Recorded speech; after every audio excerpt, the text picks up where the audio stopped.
Welcome to the Honors Biology for data graphing data. This recording will help you go through the information to help with the lab report with conclusion that you are working on.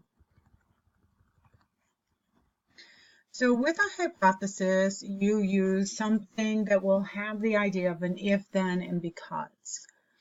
It doesn't have to have the words if, then, and because in there, but they're implied in there somewhere. If the independent variable does this, then this will happen because. So you end up labeling your independent variable, your dependent variable, and then you give a because or a reason why, all in that hypothesis. And then what you do with the hypothesis is you're going to run your experiment and then you're going to collect your data. Like we talked about, you collect your raw data, which will be a visual display of information. You'll need to make sure to have titles and labels.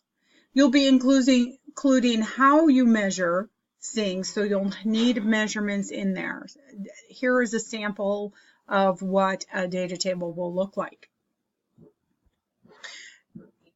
In science, we need a good sample size and something that is very repeatable.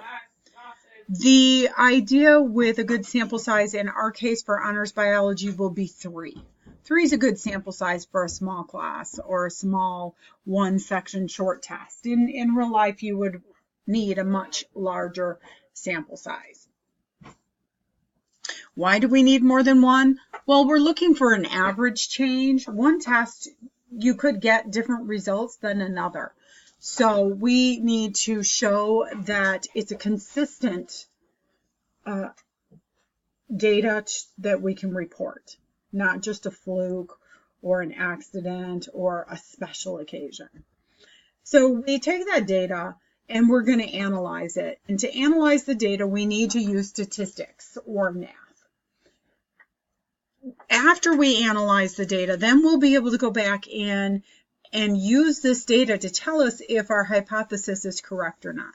Later in your science courses, in your math courses, you're going to look at error of measurement, but not in this course. You might have seen that, and you'll see it in the paper or reports. They'll put, if they're saying that like 50% say something, they'll also have a small in the corner somewhere, a plus or a minus 3% or 1% or 2%. And that shows how much error is. The larger the error is, the less reliable the test is.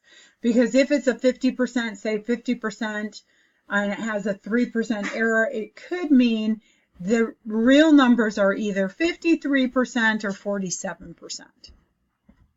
So statistics help identify relationships or lack of relationships between variables. So a positive correlation means that one variable is increasing, the other is also. You could also have a negative correlation, meaning that one variable is increasing and the other is decreasing. Or you have no correlation, meaning there doesn't seem to be a positive or a negative correlation between the two variables. When we are taking our raw data, we're going to process it in Excel or a program like Excel, where you're going to create a graph. In your graph, you need to have a title, and you need to make sure your dependent and independent variable are clearly labeled. So graphs are very powerful tools, so they need to be clearly and completely labeled. Here's a data table, and what you would do is take your data table and you would do click highlight, where you highlight what you want to be graphed. You're going to highlight it, and then you're going to insert, in this case, most times it's going to be a scatter plot, and it will graph the data for you, and you need to add in the table labels, and you need to make sure they're correct. You can't always go by what the computer puts in there, so you want to make sure to change and know how to change those labels. Here's a picture of a table, or I'm sorry, a graph that is displayed, and you can see that there is a correlation, positive correlation. As the mass increases, so does the length of the plastic. So this one's a length of plastic tubing versus the mass of the tubing. So as the length increases, so does the mass. That would be a positive correlation. So there's some help videos that you can use. You definitely want to get any help that you need to help you out. As you are collecting this data, you're going to collect it, place it in a data table, then you're going to process that data table.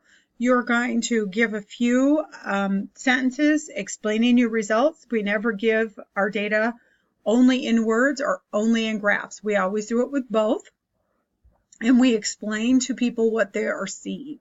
So if you have any questions about that, please let me know. You can watch those help videos to help you out. And the code word for today is listed for you.